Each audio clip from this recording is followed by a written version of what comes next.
Hello everyone, welcome to our YouTube channel Aries a path of learning. जैसा कि हम सब पहले एक टॉपिक डिस्कस कर रहे थे फिजिक्स का, दैट इज मोशन। उसी टॉपिक को अब हम कंटिन्यू करेंगे, वहीं से ही, दैट इज मोशन। देखिए, मोशन के बारे में मैंने आपको बहुत कुछ बता भी दिया था, दैट इज मोशन क्या होता है, मोशन कितने टाइप का होता है, डिस्टेंस डिस्प्लेसमेंट में क्या डिफरेंस रहता है, स्पीड वेलोसिटी में क्या डिफरेंस रहता है। और लास्ट टॉपिक जो हमने करा था वो टॉपिक था हमारा रिलेटिव वेलोसिटी। अब हमने जहां तक हम पढ़ चुके हैं उस टॉपिक तक थोड़ा सा डिस्कस करते हैं। सबसे पहले मैं आपको कुछ ग्राफिकल पार्ट के बारे में बताता हूं कि ग्राफिकल पार्ट हमारा किस तरीके से डिस्क्राइब होता है इसके अंदर। तो सबसे पहले हम एक ग्राफ डिस्क्राइब कर रहे हैं, that is position time graph. Position time graph.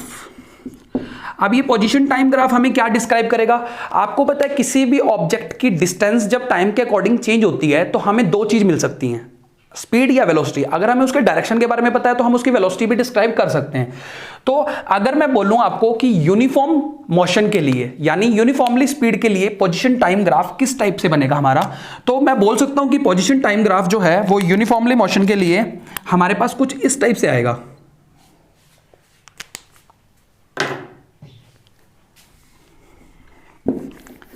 देखिए, यूनिफॉर्म मोशन कुछ, देखिए पोजीशन टाइम ग्राफ किसी भी यूनिफॉर्मली मोशन के लिए हमारे पास कुछ इस टाइप से जाएगा, स्ट्रेट लाइन। जब हम बोल रहे हैं कि कोई भी ऑब्जेक्ट जीरो टाइम पीरियड से स्टार्ट हो रहा है और वो अपनी पोजीशन को चेंज कर रहा है, तो क्या होगा, जैसे जैसे टाइम पीरियड इंक्रीज होगा वैसे वैसे ऑब्जेक्ट की पोजीशन भी क्या हो रही है, चेंज हो रही है। ये किस पर्टिकुलर टाइप के मोशन के लिए हम बात कर रहे हैं? ये हम बात कर रहे हैं यूनिफॉर्मली मोशन के लिए। यानी यूनिफॉर्म मोशन को हम डिस्क्राइब कर रहे हैं कैसे? जब ऑब्जेक्ट जो है वो इक्वल डिस्टेंस ट्रैवल करेगा इक्वल इंटरवल ऑफ टाइम के लिए। देखिए, अब हम बात करते हैं आपकी एक अनदर ग्राफ के लिए, जब कोई भी ऑब्जेक्ट नॉन यूनिफॉर्मली मूव करेगा। तो नॉन यूनिफॉर्मली मूव करेगा जब ऑब्जेक्ट, तब पोजीशन ग्राफ हमारा, पोजीशन टाइम ग्राफ हमारा कैसे होगा? देखिए,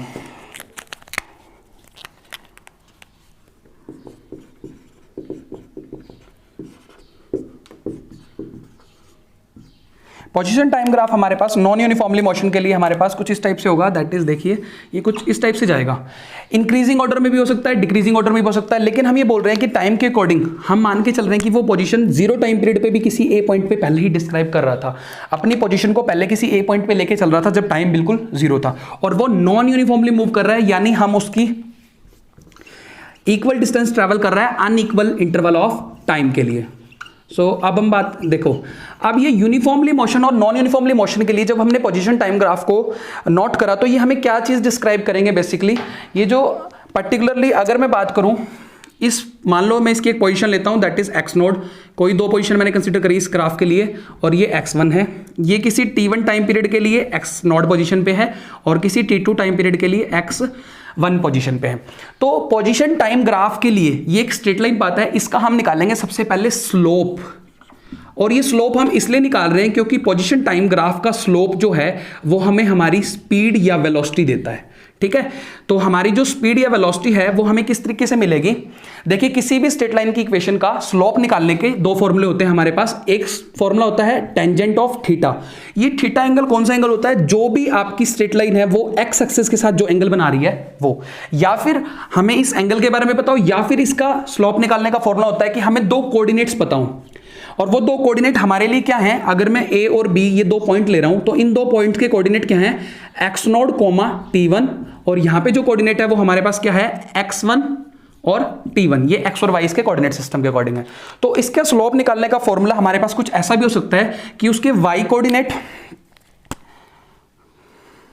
देखिए क्या होगा इसके लिए formula, x1 minus x node divide by t, देखिए यहां पे t2 आएगा, that is t2 minus t1। ये हमें क्या करेगा? स्लोप देगा। ये दो वैल्यूज हमें स्लोप दे रही हैं, और पोजीशन टाइम ग्राफ का स्लोप जो है वो हमें वेलोसिटी प्रोवाइड करवा रहा है। क्या प्रोवाइड करवा रहा है?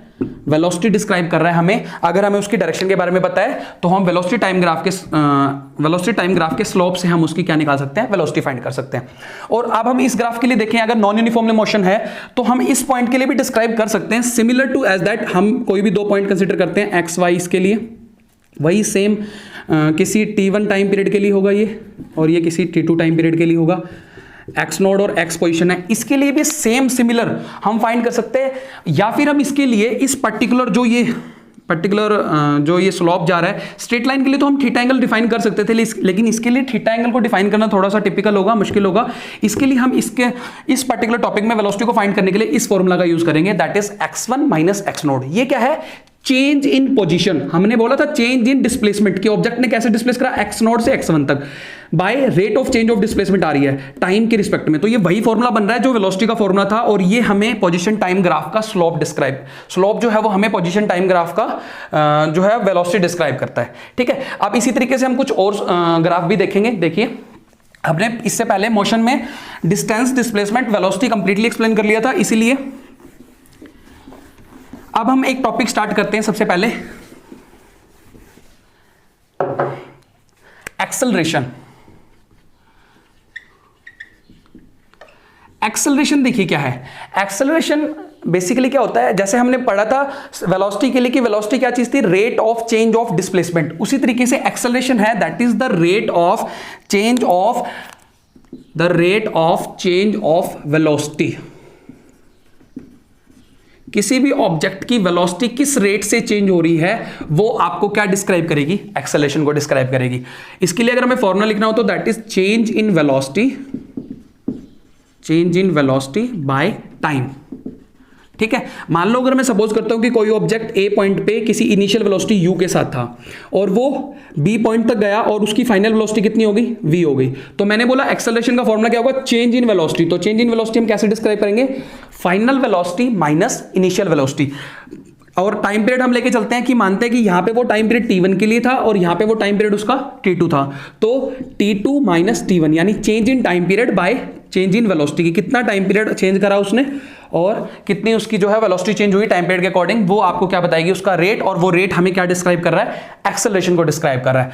तो देखिए, एक्सेलरेशन के बाद हम एक पर्टिकुलर चीज देखते हैं। एक्सेलरेशन जो है इसकी जो एसआई यूनिट है, स्टैंडर्ड यूनिट है, वो क्या होगी, एक्सेलरेशन की स्टैंडर्ड यूनिट होगी हमारे पास मीटर पर सेकंड स्क्वायर, क्योंकि वेलोसिटी की यूनिट थी हमारे पास मीटर पर सेकंड और टाइम हमें सेकंड में काउंट करते हो तो मीटर पर सेकंड स्क्वायर। और एक्सेलरेशन जो है वो आपकी कैसी क्वांटिटी है, वेक्टर क्वांटिटी है। ये आपको ध्यान रखना है कि एक्सेलरेशन भी हमारी कैसी क्वांटिटी है, वेक्टर क्वांटिटी है। तो एक्सेलरेशन की वैल्यू जो है वो जैसे वेलोसिटी की वैल्यू पॉजिटिव भी हो सकती थी, नेगेटिव भी हो सकती थी और जीरो भी हो सकती थी, वैसे ही एक्सेलरेशन की जो वैल्यू है वो यहां पे सिमिलर हो सकती है, पॉजिटिव भी हो सकती है, नेगेटिव भी हो सकती है और जीरो भी हो सकती है।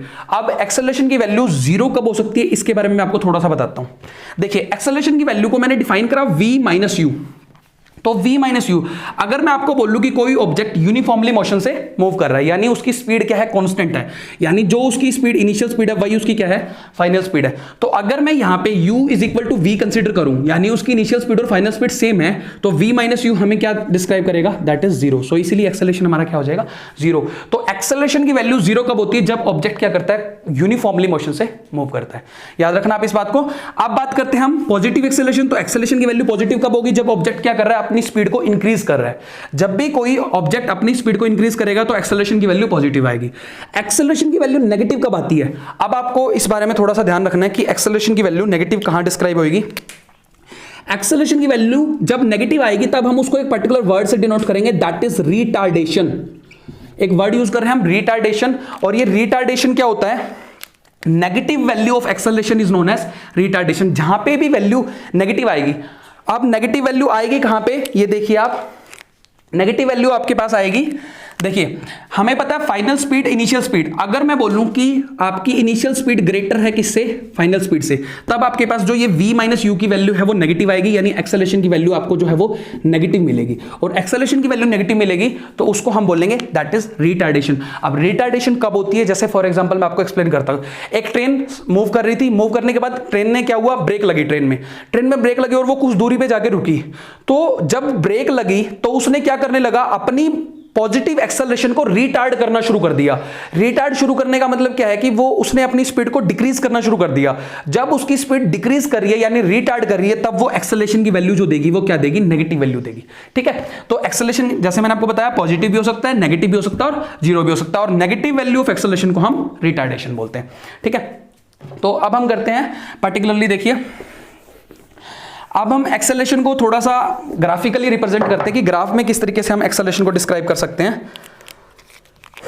तो हम बनाते हैं हमारा अब वेलोसिटी टाइम ग्राफ। देखिए ये हमारे पास है वेलोसिटी, ये हमारे पास है particularly time period, time coordinate system. जब हम यूनिफॉर्मली मोशन की बात करते हैं या नॉन यूनिफॉर्म मोशन की बात करते हैं, वेलोसिटी के लिए अगर हम लेते हैं कि उसकी इनिशियल वेलोसिटी u थी, फाइनल वेलोसिटी कोई उसकी v है और वो यूनिफॉर्मली मूव कर रहा है, तो आपके पास कुछ इस टाइप का ग्राफ आएगा यूनिफॉर्मली एक्सेलरेटेड मोशन के लिए। यानी ये ग्राफ जो है हमारा वो किस टाइप का मोशन शो कर रहा है, हमें यूनिफॉर्मली एक्सेलरेटेड मोशन शो कर रहा है। यूनिफॉर्मली एक्सेलरेटेड मोशन का मतलब होता है कि एक्सेलरेशन यहां पे क्या है, यूनिफॉर्म है। ठीक है, अब हम वही डिस्क्राइब करेंगे कि इस पर्टिकुलर ग्राफ का स्लोप हमें क्या डिस्क्राइब करेगा। देखिए पोजीशन टाइम ग्राफ का स्लोप हमें वेलोसिटी दे रहा था, वही सेम वेलोसिटी टाइम ग्राफ का जो स्लोप है, अब स्लोप निकालने का फॉर्मूला क्या होगा, देखिए हम डिस्क्राइब करते हैं आपको। यहां पे टाइम पीरियड 0 है और यहां पे टाइम पीरियड t है। इस पर्टिकुलर स्लोप, इसका स्लोप हम कैसे फाइंड करेंगे, दैट इज स्लोप कैसे निकलेगा हमारे पास, स्लोप इज इक्वल टू, कैसे करते थे हम, फाइनल कोऑर्डिनेट, जैसे इसका कोऑर्डिनेट कितना है v, t और इस पर्टिकुलर कोऑर्डिनेट की वैल्यू कितनी है u, 0, अगर हम बात करें इस कोऑर्डिनेट सिस्टम के लिए, दैट इज इस कोऑर्डिनेट सिस्टम के लिए हमारे पास क्या होगी 0, u। देखिए तो यहां पे भी मैं बात करता हूं आपकी इसमें, तो हमारे पास ये कोऑर्डिनेट सिस्टम कुछ इस टाइप से आएगा t, v और यहां पे कोऑर्डिनेट आएगा हमारे पास 0, u। देखिए आपको हमेशा याद रखना है, स्लोप निकालने के लिए हमारे पास फॉर्मूला होता है चेंज इन y कोऑर्डिनेट। कोई भी जो 2 पॉइंट लिए हमने उसमें हम y कोऑर्डिनेट में चेंज देखेंगे, तो y कोऑर्डिनेट में चेंज कितना हो रहा है, v माइनस u, ये हमारे y कोऑर्डिनेट है, और divide by change in x coordinate, तो x कोऑर्डिनेट में कितना चेंज हो रहा है, t माइनस 0। तो ये वैल्यू जो है, ये जो स्लोप की वैल्यू है, ये देखिए इस फॉर्मूले में और इस फॉर्मूले में देखिए आप, ये जो स्लोप है इसका मतलब वेलोसिटी टाइम ग्राफ का स्लोप हमें क्या देगा, हमें डिस्क्राइब करेगा, वेलोसिटी टाइम ग्राफ का स्लोप हमें डिस्क्राइब करेगा, दैट इज एक्सेलरेशन। एक्सेलरेशन को डिस्क्राइब करेगा आपके पास वेलोसिटी टाइम ग्राफ का स्लोप। अब देखिए ये तो वेलोसिटी टाइम ग्राफ का स्लोप की बात हुई। जब हम बात करते हैं इसके एरिया की, कि जो ये एरिया आ रहा है under, area under velocity time graph है, ये जो एरिया है ये क्या डिस्क्राइब करेगा, आपको याद रखना आप हमेशा कि ये जो area under velocity time graph होता है, यानी एरिया अंडर वीटी ग्राफ बोल सकते हैं हम इसको, वीटी ग्राफ, वो आपको हमेशा क्या डिस्क्राइब कराएगा, वो आपको डिस्क्राइब करेगा acceleration, sorry area under VT graph आपको डिस्क्राइब कराएगा डिस्प्लेसमेंट, कि इसका जो एरिया होगा वो तो आपको डिस्प्लेसमेंट डिस्क्राइब करेगा, और इसका जो पर्टिकुलर वेलोसिटी टाइम ग्राफ का जो स्लोप होगा वो आपको एक्सेलरेशन फाइंड कराएगा। और एक्सेलरेशन फाइंड हम इस तरीके से करते हैं। ये तो था यूनिफॉर्मली एक्सेलरेटेड मोशन के लिए ग्राफ। अगर हमें नॉन यूनिफॉर्मली एक्सेलरेटेड, तो देखिए मैंने आपको बोला कि जो ये वेलोसिटी टाइम ग्राफ का स्लोप जो है वो हमें एक्सेलरेशन प्रोवाइड करवा रहा है, और area under velocity time graph हमें क्या प्रोवाइड करवा रहा है, डिस्प्लेसमेंट। इन बात का आप बिल्कुल ध्यान रखना, क्योंकि जब हम यूनिफॉर्मली एक्सेलरेटेड मोशन के लिए इक्वेशन ऑफ मोशन को डिस्क्राइब करेंगे तो आपको ये जो है स्लोप और एरिया अंडर वीटी ग्राफ की नीड होगी। ठीक है, तो अब हम बात करते हैं आपके लिए टाइप ऑफ एक्सेलरेशन की, कि टाइप ऑफ एक्सेलरेशन क्या कितने होते हैं। देखिए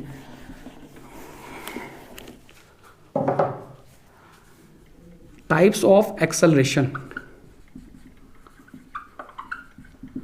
types of acceleration as similar to velocity के टाइप्स की तरह ये भी कितने टाइप के होते हैं आपके पास, 4 टाइप के होते हैं।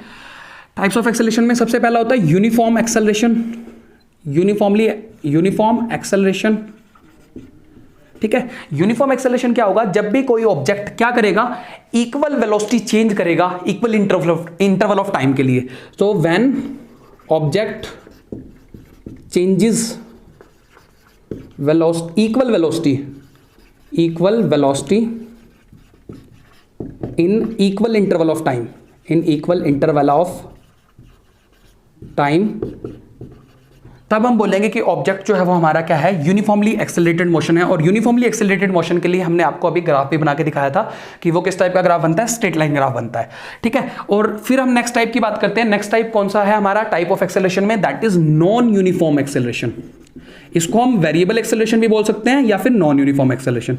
और ये नॉन यूनिफॉर्म एक्सेलरेशन क्या होगा कि जब ऑब्जेक्ट जो है वो अनइक्वल वेलोसिटी चेंज करेगा इक्वल इंटरवल ऑफ टाइम के लिए। So when object changes unequal velocity in equal interval of time in equal interval of time.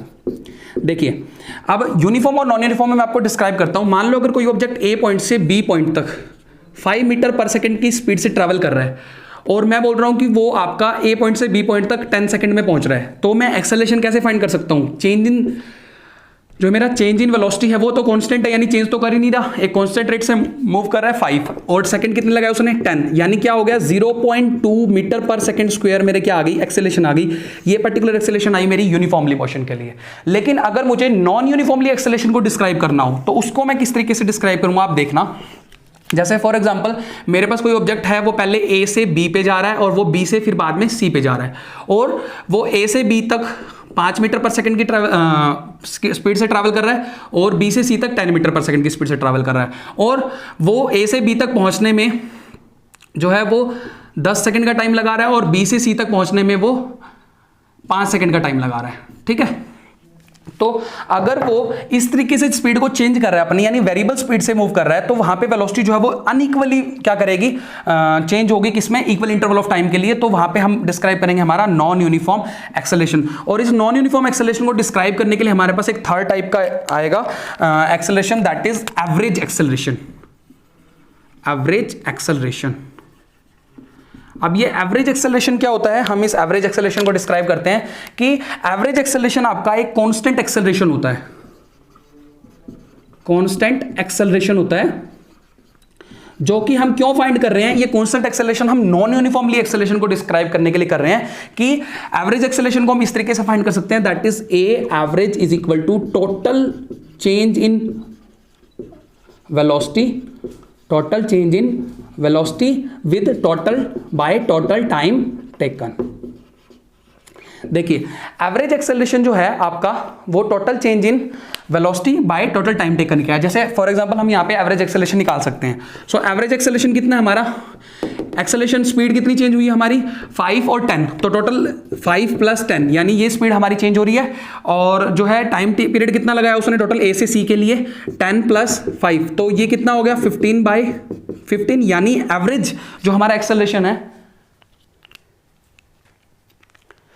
तो हमारे पास एक्सेलरेशन कितना आ गया, एक्सेलरेशन हमारे पास आ गया 1 मीटर पर सेकंड स्क्वायर, कि यहाँ पे वेलोसिटी जो है वो u + v यानी इनिशियल प्लस फाइनल स्पीड करी हमने बाय टोटल टाइम टेकन करा, तो हमारे पास जो एक्सेलरेशन है वो 1 मीटर पर सेकंड स्क्वायर आ गया हमारे पास। ठीक है, अब हम बात करते हैं हमारे पास फोर्थ टाइप का एक्सेलरेशन, और वो फोर्थ टाइप का एक्सेलरेशन हमारे पास क्या होगा।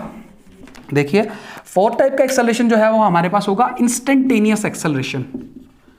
इंस्टेंटेनियस एक्सेलरेशन, और जो इंस्टेंटेनियस एक्सेलरेशन है वो क्या होगा, जब भी किसी पर्टिकुलर इंस्टेंट ऑफ टाइम के लिए हम एक्सेलरेशन को फाइंड करेंगे, उस पर्टिकुलर टाइप के एक्सेलरेशन को हम बोलेंगे इंस्टेंटेनियस एक्सेलरेशन।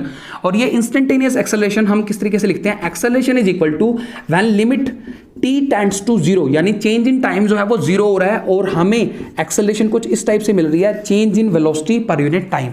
यानी जब टाइम इनफाइनाइटली स्मॉल है, यानी टाइम t 0 को टेंड कर रहा है, तब जो हमारे पास चेंज इन वेलोसिटी आएगी, rate of change of velocity आएगी, तब हम उस पर्टिकुलर एक्सेलरेशन को बोलते हैं इंस्टेंटेनियस एक्सेलरेशन। ये हमारे पास 4 टाइप के एक्सेलरेशन थे। ठीक है, अब हम डिस्क्राइब करते हैं हमारे पास एक्सेलरेशन से बाद हमारे पास इक्वेशन ऑफ मोशन को डिस्क्राइब करेंगे हम। तो देखिए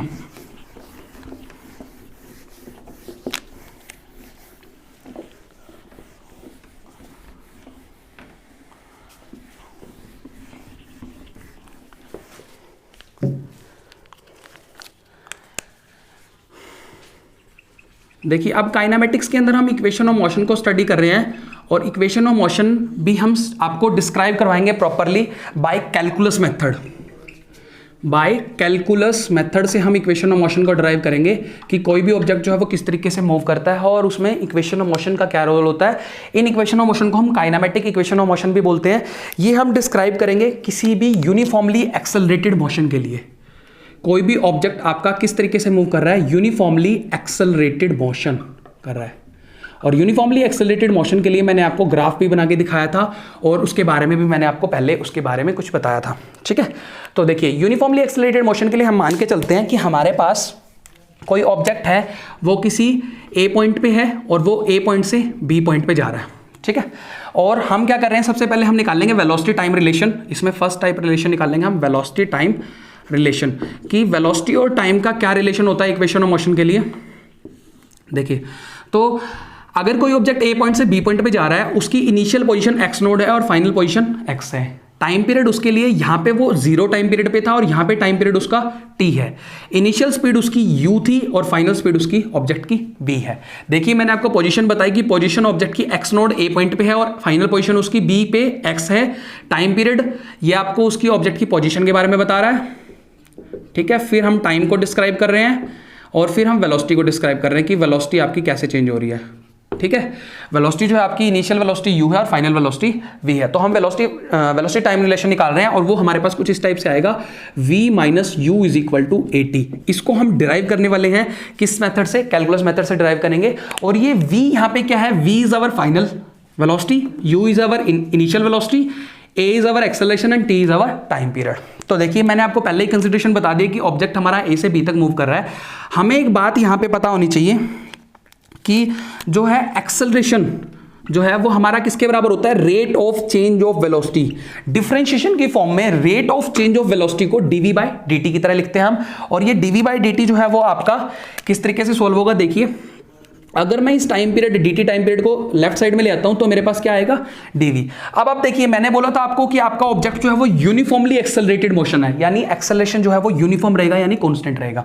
अब हम क्या करेंगे, इस अबव इक्वेशन को इंटीग्रेट करेंगे, इंटीग्रेट अबव इक्वेशन, ठीक है। और क्या क्या फैक्टर इंटीग्रेट होगा, टाइम इंटीग्रेट होगा आपका 0 से लेके t तक, और वेलोसिटी आपकी इंटीग्रेट होगी कहां से कहां तक, वेलोसिटी इंटीग्रेट होगी u से लेके v तक। तो integrating above equation with that changes the time period from 0 to t and changes the velocity from u to v। देखिए, इंटीग्रेशन किस तरीके से सॉल्व करते हैं हम इसका। एक्सेलरेशन को हम इंटीग्रेशन से बाहर रखते हैं क्योंकि वो कांस्टेंट है, dt time period 0 to t के लिए, और ये हमारे पास आएगी वेलोसिटी, चेंज इन वेलोसिटी। और चेंज इन वेलोसिटी को हम किस तरीके से लिखेंगे, देखिए dv, और चेंज कैसे हो रही है u से लेके v तक। तो देखिए, हम इसको सॉल्व कैसे करेंगे। इंटीग्रेशन को सॉल्व करने का एक सिंपल सा फॉर्मूला मैं आपको बताता हूं। यहाँ पे जो हम इंटीग्रेशन सॉल्व करने वाले हैं, यहाँ पे हम कैसा इंटीग्रेशन सॉल्व करने वाले हैं, definite integral from a to b। तो फ्रॉम ए टू बी किस तरीके से हम सॉल्व करेंगे, x raise to power n का अगर हमें इंटीग्रेशन करना है तो हम कैसे करेंगे, उसके लिए मैं आपको फॉर्मूला बता रहा हूं। यहाँ पे देखिए, x raise to power n का इंटीग्रेशन आपके पास आएगा x raise to power n plus 1 divide by n plus 1, ठीक है। ये आपके पास इंटीग्रेशन आएगा, फिर आपको उसकी वैल्यू के लिए लिमिट पुट करनी पड़ेगी। तो यहाँ पे हम इंटीग्रेशन देखते हैं। तो अगर आप यहाँ ध्यान से देख रहे हो तो यहाँ dt है, t नहीं है, तो यहाँ पे हम t की पावर 0 मान सकते हैं। यहाँ पे dv है और v नहीं है, तो हम यहाँ पे v की पावर 0 मान सकते हैं। जब हम इस इंटीग्रेशन को सोल्व करेंगे तो हमारे पास यहाँ पे t आ जाएगा, प्रॉपर एक t/1 आएगा, तो उसको हम t लिखेंगे। लिमिट 0 टू t थी, जब हम इसको सोल्व करेंगे तो हमारे पास ये v आ जाएगा और लिमिट थी हमारे पास u टू v। तो अब हम इसको सॉल्व कर सकते हैं। इसमें हम लिमिट कैसे पुट करते हैं, upper limit minus lower limit. तो एक बार इस t के लिए ये वाला t पुट करेंगे, माइनस लोअर लिमिट 80, और यहाँ पे भी ऐसे ही करेंगे हम, upper limit minus lower limit, यानी जो ऊपर लिमिट लिखी हुई है माइनस नीचे जो लिमिट लिखी हुई है उसके अंदर पुट करनी है। तो हमारे पास ये इक्वेशन आ गई। देखिए, इक्वेशन क्या आई हमारे पास, 80 is equal to v minus u. इसको हम ऐसा लिख सकते हैं, v is equal to v minus u is equal to 80। तो ये हमारे पास इक्वेशन ऑफ मोशन है, इस टाइप से आएगी कि v minus u is equal to 80। अब ये पर्टिकुलर चीज हमें कहाँ यूज होगी, ये हमें वेलोसिटी टाइम रिलेशन के बारे में बताएगी। मान लो सपोजिंगली हमें किसी ऑब्जेक्ट की इनिशियल वेलोसिटी पता है कि उस ऑब्जेक्ट की इनिशियल वेलोसिटी 5 मीटर पर सेकंड थी, ठीक है। मैं इसके बारे में आपको एक एग्जांपल से डिस्क्राइब करता हूँ। किसी ऑब्जेक्ट की इनिशियल वेलोसिटी 5 मीटर पर सेकंड थी और ऑब्जेक्ट की फाइनल वेलोसिटी जो थी वो 10 मीटर पर सेकंड थी, ठीक है। टाइम पीरियड, जितने टाइम पीरियड के लिए उसने मोशन करा, हम मानते हैं कि उसने ऑब्जेक्ट के लिए मोशन करा है 10 सेकंड के लिए। 10 सेकंड के लिए आपका ऑब्जेक्ट कवर कर रहा था। तो हमें अगर उस ऑब्जेक्ट के लिए एक्सेलरेशन को फाइंड करना हो तो हम यहाँ इस इक्वेशन ऑफ मोशन से फाइंड कर सकते हैं। दैट इज एक्सेलरेशन कितना हो रहा है, 10 फाइनल एक्सेलरेशन है, इनिशियल वेलोसिटी थी उसकी 10 फाइनल वेलोसिटी है, इनिशियल वेलोसिटी थी 5, और इज इक्वल टू एक्सेलरेशन हमें निकालना है और t टाइम पीरियड हमें पता है कि 10 है। तो हम इसको सोल्व कर सकते हैं यहाँ से 5 बाई एक्सेलरेशन, और एक्सेलरेशन की वैल्यू 5 बाई 10 करेंगे तो हम यहाँ से एक्सेलरेशन की वैल्यू आ जाएगी हमारे पास 0.2 मीटर पर सेकंड स्क्वायर। तो एक्सेलरेशन की वैल्यू हमारे पास आ जाएगी 0.2 मीटर पर सेकंड स्क्वायर। ये काइनेमेटिक्स इक्वेशन है। ये इक्वेशन हमें अपने मोशन को डिस्क्राइब करने के लिए बहुत ज़्यादा इंपॉर्टेंट रोल प्ले करती है काइनेमेटिक्स के अंदर।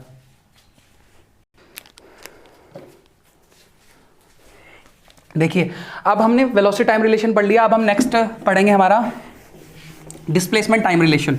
और डिस्प्लेसमेंट टाइम रिलेशन हमें क्या डिस्क्राइब करेगा, यही सेकंड इक्वेशन ऑफ मोशन को हम डिस्क्राइब करेंगे। और सेकंड इक्वेशन ऑफ मोशन के अंदर जो हम कंसिडरेशन लेके चले हैं वो सेम है हमारे पास। सेकंड इक्वेशन ऑफ मोशन हम डिस्क्राइब करने वाले हैं, कुछ इस टाइप की इक्वेशन होगी हमारे पास, S is equal to U T plus half A T square displacement time relation. यहाँ पे देखिए एस एक पर्टिकुलर वर्ड मैंने आपके लिए यूज करा है, एस यहाँ पे क्या है, डिस्प्लेसमेंट है। जैसे ऑब्जेक्ट कितनी डिस्प्लेसमेंट कर रहा है, एक्स नोड से एक्स जा रहा है, यानी चेंज इन डिस्प्लेसमेंट कितनी होगी, एक्स माइनस एक्स नोड। और ये एक्स माइनस एक्स नोड हमें क्या डिस्क्राइब कराएगा, ये यहाँ पे एक्स माइनस एक्स नोड हमें एस के बारे में डिस्क्राइब कराएगा कि एक्स माइनस एक्स नोड जो है वो हमारी डिस्प्लेसमेंट है। बाकी सारी फैक्टर सेम है, you is our initial velocity, T time period, half constant, A acceleration, T time period. तो देखिए इसको हम कैसे सोल्व करेंगे, जैसा कि हमें पता है कि एक्सेलरेशन जो है, वेलोसिटी जो है वो हमारे पास किसके बराबर होती है, change in displacement per unit time period. ये हमें पता है कि v जो है हमारा वो चेंज इन डिस्प्लेसमेंट, और चेंज इन डिस्प्लेसमेंट को मैंने dx से लिखा है और चेंज इन टाइम पीरियड को मैंने dt से लिखा है। ये कैलकुलस मेथड के अंदर डिफरेंशिएशन का यूज करते हैं, और डिफरेंशिएशन वर्ड जो है वो आपको रेट ऑफ चेंज बताता है किसी भी पर्टिकुलर टाइम के लिए कि कितना चेंज हो रहा है। तो v is equal to dx by dt हमारे पास आ जाएगा। ठीक है, यहां पे हमें क्या करना पड़ेगा इस पर्टिकुलर कॉन्सेप्ट के लिए, देखिए अभी हम इसको डिस्क्राइब करेंगे तो v इंटू डी टी हमारे पास एक पर्टिकुलर जो है टर्म आएगी, और यहाँ पे हमारे पास आएगा dx।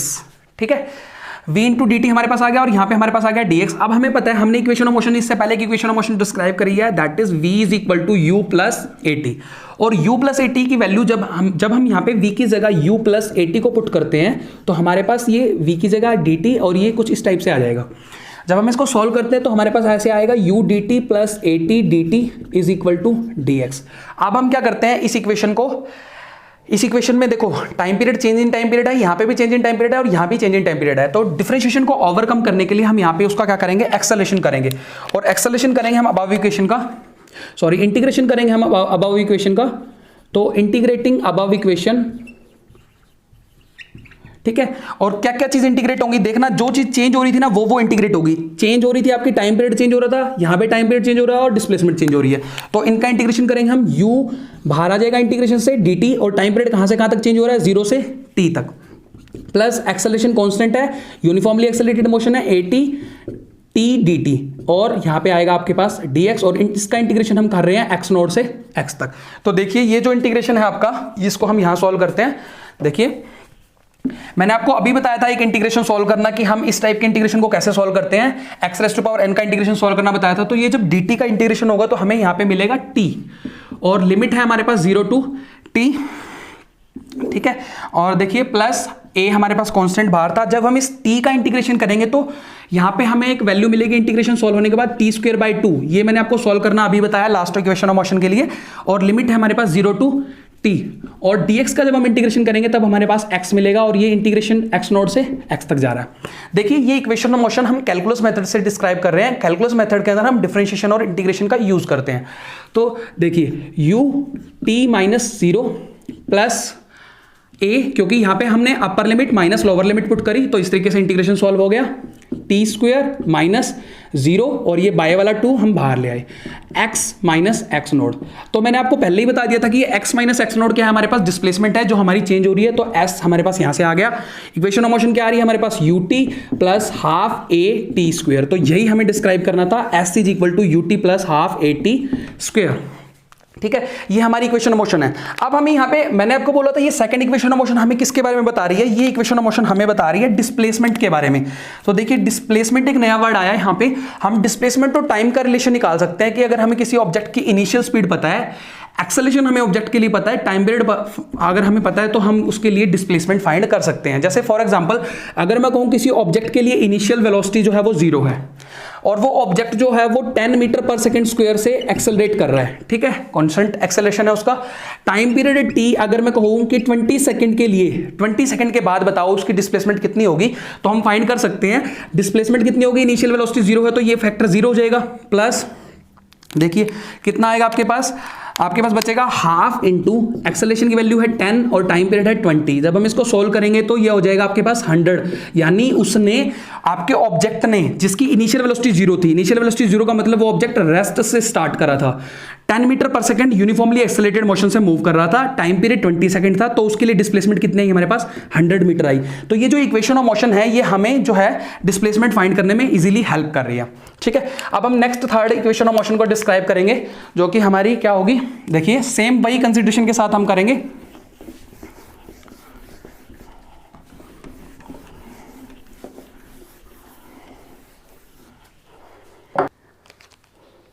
देखिए अब हम equation of motion third describe करेंगे, that is V square minus U square is equal to 2as। ये हमें एक्सेलरेशन और वेलोसिटी के बीच में रिलेशन देगी एक, कि एक्सेलरेशन और वेलोसिटी किस तरीके से रिलेट करती हैं। तो हम इसको कैलकुलस मेथड से डिस्क्राइब करते हैं। देखिए हमें पता है कि हमारे पास जो है वो वेलोसिटी है वो किसके बराबर होती है, वेलोसिटी से पहले हम एक्सेलरेशन का रिलेशन देख रहे हैं, तो हम एक्सेलरेशन को सबसे पहले डिस्क्राइब करेंगे और हम यहाँ पे देखेंगे कि हमारे पास एक्सेलरेशन जो है वो dv बाई dt के बराबर होता है।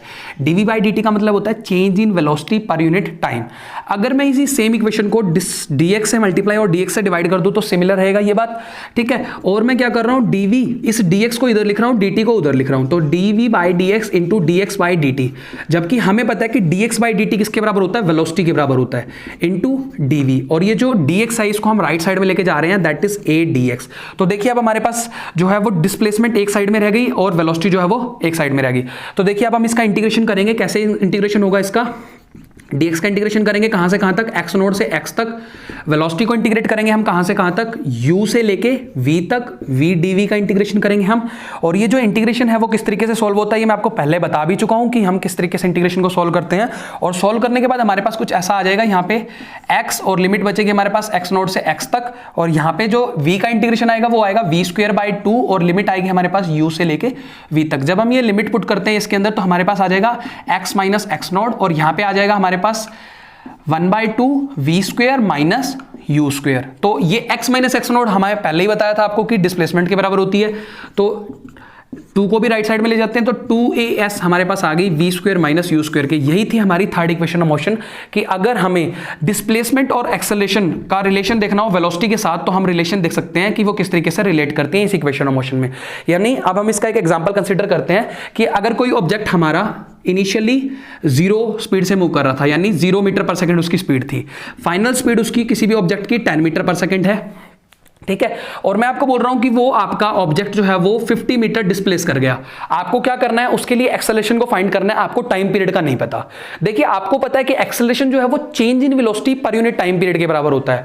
तो अगर हमें टाइम पीरियड नहीं पता फिर भी हम एक्सेलरेशन को फाइंड कर सकते हैं इस इक्वेशन ऑफ मोशन के रिस्पेक्ट में। देखिए पुट करते हैं हम इसको, हमें पता है v square minus u square is equal to 2as होता है और हमें a फाइंड करना है, ठीक है। हमें इस पर्टिकुलर केस के लिए a फाइंड करना है। तो देखिए v 10 था हमारे पास, 10 square minus 0 square is equal to 2, acceleration हमें फाइंड करना है, डिस्प्लेसमेंट हमारे पास 50 है, तो 100 इज इक्वल टू, यहाँ पे हमारे पास 2 मल्टीप्लाई 50 कितना हो जाएगा 100 इंटू a, यानी एक्सेलरेशन की वैल्यू कितनी आ जाएगी हमारे पास 1 मीटर पर सेकंड स्क्वायर। तो देखिए हम without the help of time period, अगर हमें टाइम पीरियड नहीं भी पता हो तो भी हम इस इक्वेशन ऑफ मोशन की हेल्प से एक्सेलरेशन को फाइंड कर सकते हैं। अब हम एक फोर्थ इक्वेशन ऑफ मोशन बताते हैं आपको, जो कि आपको देखिए वो क्या डिस्क्राइब करेगी, क्या रिलेशन देती है, हम देखते हैं। देखिए फोर्थ जो इक्वेशन ऑफ मोशन है वो हमें बताएगी distance travelled in nth second. इसको मैं आपको डिराइव करके नहीं दिखाऊंगा, सिर्फ बताता हूं कि अगर आपको nth सेकंड के बाद डिस्टेंस बतानी हो, किसी ऑब्जेक्ट ने कितने डिस्टेंस ट्रैवल करी है, उसके लिए हमारे पास एक सिंपल सा फॉर्मूला होता है, dn is equal to u plus a by 2n minus 1।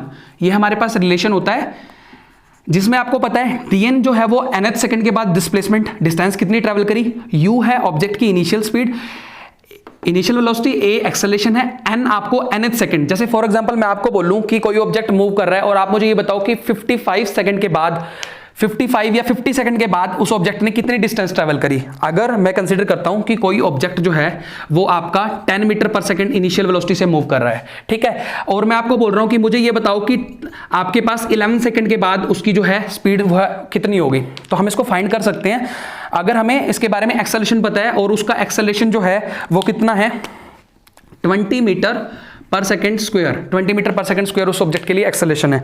तो हम फाइंड कर सकते हैं, देखिए dn कितना फाइंड होगा हमारा, अगर हम वैल्यू रखते हैं तो 10 plus a 20 by 2, nth 11 second के लिए हमें डिस्टेंस बतानी है, तो कितनी होगी 11 टू 22, 22 माइनस 1, यानी कितना होगा 10 प्लस 20 बाई 2 इंटू 21। सॉल्व कर सकते हैं हम इसको, 10 प्लस 10 इंटू 21, और ये आ जाएगा हमारे पास 220, यानी वो 10 सेकंड के बाद 220 मीटर ट्रैवल, यानी जो डिस्टेंस ट्रैवल करी होगी उसने वो 10 सेकंड के बाद 220 मीटर ट्रैवल कर ली। तो हम nth सेकंड के बाद डिस्टेंस बता सकते हैं कि उसने कितनी ट्रैवल करी, अगर हमें उस ऑब्जेक्ट की इनिशियल वेलोसिटी एक्सेलरेशन के बारे में पता है तो हम nth सेकंड में उस ऑब्जेक्ट की डिस्टेंस को फाइंड कर सकते हैं।